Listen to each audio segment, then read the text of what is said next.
Guys, nagaan isiniif haa ta'u akkam jirtu fayyaa qabdanii nagaan qaba galata rabbii bakka jirtanitti nageenyi rabbii isiniif haa baay'atu. Egaan kabajamtoota hordoftoota koo akkuma argitanitti jechuudha maashinni kuni kan midhaan dha'uudha. Egaa gatiin isaa amma kana guddaa miti jechuudha 100,000 isiniif himu.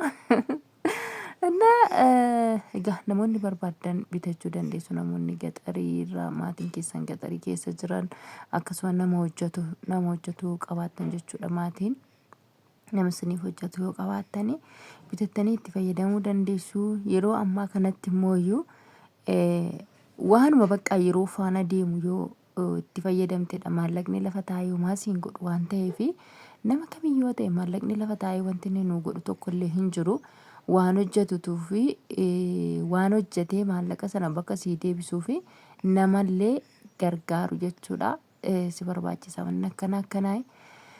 Kanaafuu akka carraa ta'ee obboleessi kan koo maashinni akkanaa hin barbaachisan biratti midhaan dha'uudhaa fi waa baay'eedhaaf nu barbaachisa inni jennaanan akkasitti sababa sanarraan kan ka'u maashiniin kun ajajameeti jechuudha kan bitamu daayirikti dhaqaniituma bituu hin danda'amu garuu hin danda'ama argoo hojjetamee jiraate bituunis hin danda'ama garuu ani ajachiiseni jechuudha isa kana kanan bite inna adaamarraa jechuudha kan argamu eelee isaatii fi motora qaba inni amma intini irratti fe'amee jiru kun eelee isaati jechuudha motorri isaa kun dugda duuba gommaa kan qabu dugda duuba kan jiru sanadha.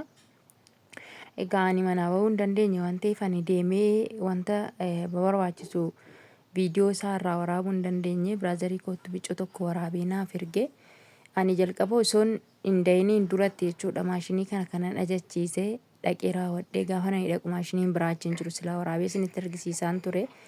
Gaafa sana maashiniin biraa kan ajajame hin jiru ganaa isuma kanatti hojjetamaa jira namni biraaree kan ajajatee hin jira ture maleedha. Ajajamee raawwatee hojjetamee kan lafa jiru hin jiru ture jechuudha silaa isinitti argisiisaa yoo gaaf sana. Innaa erga nani dayeetii ka'eedha jechuudha kan xumurame ajajni isaa sanaan booda obboleessi kiyya dhufee raawwatee dhaqee fuudhe jechuudha isa wajjiniin nanni jalqabas waan ta'eef inni dhaqeetii fuudhee yeroo maakinaa irratti feesisu yeroo achi midhaan ittiin dha'an bicuu wayii waraabee naaf erge jechuudha akkuma argitanii. Innaa baay'ee tokko ariifidha nama fayyada jechuudha yeroo kanatti immoo waanuma yeroo faana nama fayyadu waanuma hojiidhaaf waan yeroo wajjin hin deemu yoo ta'e malee waanuma argitan yookiin immoo maallaqas lafa kaa'uun maa faayidaan qabu jechuudha maallaqni socho'ee raawwatee sochii isaa sana hojjetee of deebisuu qaba yookiin immoo of hojjetuu qaba jechuudha jim jedhee taa'ee wanti inni nu godhu tokko illee hin jiru waan ta'eef. Innaa biraazariin akkasnaan jennaanan dhaqee ajachiisee egaa maashiniin kun walumaa galatti hundi isaa 400 fi tiraanspoortii faana jechuudha 400 fi yaa 500 fixee jedha. Walumaa galatti 500 tiraanspoortii isaa asii miti gaa tajiitti fe'ama warri tajii beektanii tajii bachoo jechuudha godina shawaa lixaa jedhama miti bahamoo lixaa. Innaa akkasisiniin jedha gara walisoo beektu miti. Innaa tajiitti jechuudha kan fe'amee tajiirraa immoo ammas gara baantuutitti jechuudha kan inni deeme akkasiin isiniin jedha. Kanaafiyyuu egaa tiraanspoortii isaa achi adaamadhaa kaasee hanga achi ga'utti walumaa galattuu gatii maashina kanaa wajjiniin 500 fixeera jechuudha. Tiraanspoortii kan namaa kan isaa wajjinumaan oolmattu 500 jechuudha kan inni fixe. Kanaafiyyuu hin hojjetaa hojiidhaaf immoo bakka midhaan nama tokkoof dhaqee dha'uudhaaf inni tuuladhaanis tuulaa jechuudha hin beektu mitiiree tuula warri maal gaxarii keessa ijoolleen gaxariitti guddatan hin beektu jechuudha. Tuuladhaanis amma samoona kana inshaallah rabbiin yoo jedhee maatii bira deemuudhaaf hin jechaa jira isinittiin argisiisa akkamitti akka dha'amu dha'anillee amma mucaan xiqqoodhuma tokko waraabee naaf erge seeraan naaf hin waraabne. Viidiyoo xiqqashuu tokko jechuudha isayyuu iddoo seeraan dha'amaa jirutti miti jechuudha kan inni naaf waraabee innaan dhaqe isinittiin argisiisa waan hunda isaa tuulaa agamii tuulachi kun tuulaa akkamii akka inni ta'ee maalirraa kan ilaalanii raawwatanii kan isaan tilmaammatan akkamitti akka isaan waan hunduma isaayyuu viidiyoo irraa isinii waraabee tanaaf fide jechuudha gaafan biyya deemsoona kana ayyaana kanarra deemuun koo nafuu. Kanaafuu innaan deemee waraabeen isinii fida nagaa waaqatiin jechuudha waaqayyoo nagaa keessa nuu fide deemuun koo nafuu. Egaa akkuma beektanii girrigirriin baay'ee tokko ammaatteerti. Anis viidiyoon isaa alla darbe gallakkise kanarraan ka'ee samoona kana gallakkisurraan ka'ee dubbiin baay'ee dubbatamaa jira.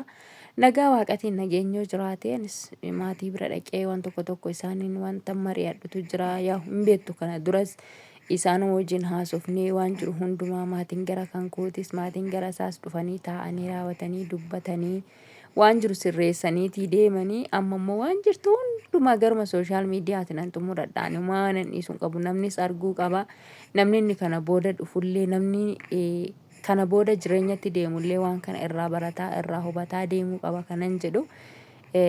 Garuma ergan tokkicha gara sooshaal miidiyaatti deemu garuma sooshaal miidiyaatti jaarsirlee abbaan kiyyallee hodhufanii numan waraaba jechuudha dhiisu sammaa kana maaliifiini. Dura waan hundumayyuu afaduuchaadhaan godhee gara seeratiin isinnaa deemamee achi seerarraa innaa jaarsatti gadi deebi'ee dubbatamee waan hundumaa afaduuchaadhaan godhee xumuree tanani har'a kunoo deebitee raawwattee wanti hundinuu mataa koo irratti galtee.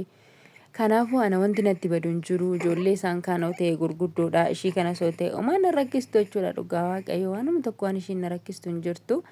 Waaqayyo eebbiseetuma naaf kenne waan ta'eef waanuma tokko wanti isheen na rakkistu tokkollee hin jiru. Kanaafuu garuu mataa koo baay'ee tokko na dhukkubaa irra dhugaa waan tokko na bakka gargagalchanii yaadanii jedhan nama aarsaa wanti hunduu wanti nama na aarsine hin jiru. Garuu ani immoo wanti natti bade tokkollee hin jiru. Waaqayyo galanni guddaan haa ta'u ani wanta ofii kootii ba'eetoo ilmoo kana baadhee waan tokko hojjedhaa ilmoo kanaaf waan laaddu dhabaa jedhee rakkadhu tokkollee hin jiru. Galata waaqayyo waan hundumaa waaqayyo jala naa mijeessee jira. Akkas isiniin jedha nagaa waaqatiin deemuun koo hin hafu innaan deeme isiniif waraaba jechuudha. Akkamittiin akka maashiniin kun midhaan dha'u namoonni bitachuu barbaadan immoo silkii warra bakkee biteetirree isinii kennuu hin danda'a. Achillee yoo barbaadan bitachuu yoo barbaadan jechuudha. Achillee deemee raawwadhee isinitti argisiisuu hin danda'a. Jara afaan olti isin dubbisuu hin danda'a isiniin jedha ishee haaqashtii.